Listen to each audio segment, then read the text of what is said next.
Social Justice Goblin here. Welcome to the show. Welcome to the backyard. This today is a review of the death of WCW from the infamous author R.D. Reynolds and Brian Alzier. R.D. Reynolds, for you that don't know, is the creator of WrestleCrap. And he's written 3 books, WrestleCrap the List, and The Death of WCW. This is his more serious work.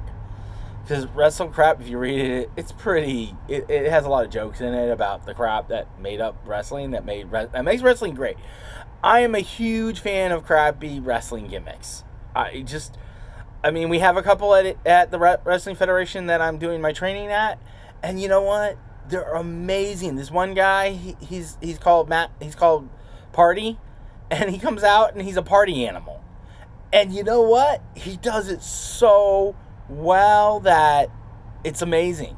It's just when you have a gimmick, run with the ball is the thing I'm learning in school right now, because we have some gimmicks coming up that when I first heard them, I like, really?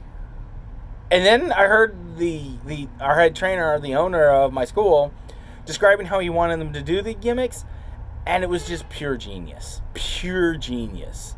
I mean, these angles are going to be insanely good.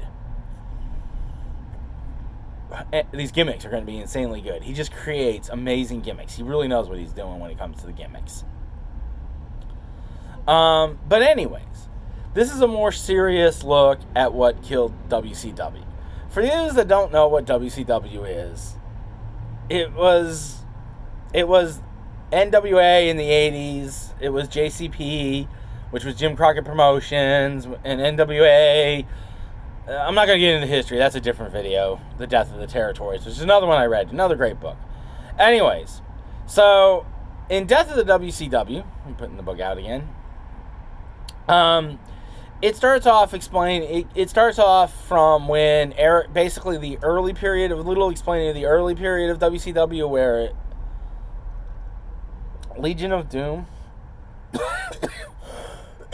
the Fake Warrior. Those things weren't really talked about in the book. That was talked in WrestleCrap, but not in this book.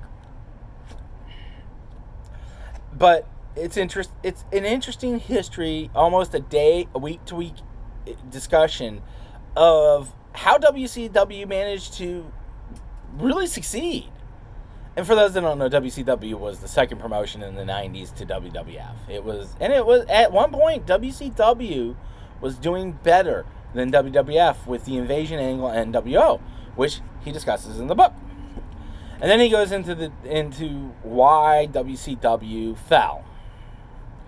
And it's like reading and having lived through that and seeing a lot of that, including the infamous Bash at the Beach live, where Hogan basically just dropped, where Hogan dropped on his chest and had Jeff Jarrett pin him. And then Vince Russo cut the most vile promo on Hogan that ended up in a lawsuit. No joke. Because it was a shoot angle. Yes, they invented the shoot angle. And they discuss it in the book a little bit. They didn't discuss the Pillman shoot angle. They did mention briefly it. But it's a great dissection into what made WCW become the champion of wrestling in the 90s, and then how they managed to take a very successful promotion into the garbage can. And they don't just blame Hogan. They actually attack Nash more than Hogan, even though they have fair words about Hogan. To understand, Hulk Hogan, in the 80s, he basically made WWE the federation it was. But by the time Hogan got to WCW, his drawing power, he was hated by the hardcore fans, and his popularity was on the wane. I mean, Hogan's now seeing a renaissance in his career because the younger fans did not have Hogan shoved down their throats in the 90s, because that's what it felt like to me. But it's a great book that if you're a promoter, or if you're just a fan of wrestling and want to understand how the business kind of works and how failure can happen on just stupidity, this is the book to read. It's well written. There's humor in it, but it's not wrestle crap level humor. Because if you want to get humor, read wrestle crap. And I should do a review of that book too, because I've read it too. Anyways, so that in a nutshell is my review of the death. It's a must read if you're a fan of wrestling books. It's great. The expanded version has more. It's revised and expanded, so it even has more. I read it like in a day, 2 days, and like a little bit I read today. Like I could have read the epilogues, but I was tired and I went to bed. It even dissects TNA. It has lessons learned. And it doesn't spare WWF either. Ooh, it was brutal on WWF, what WWF did with WCW after it acquired it.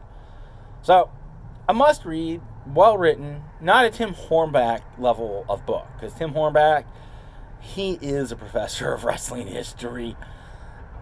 R.D. Reynolds is more, he's an interesting character in wrestling. But, so there you go. A must read if you're into the history of wrestling. Great analysis. Bischoff hates it, by the way.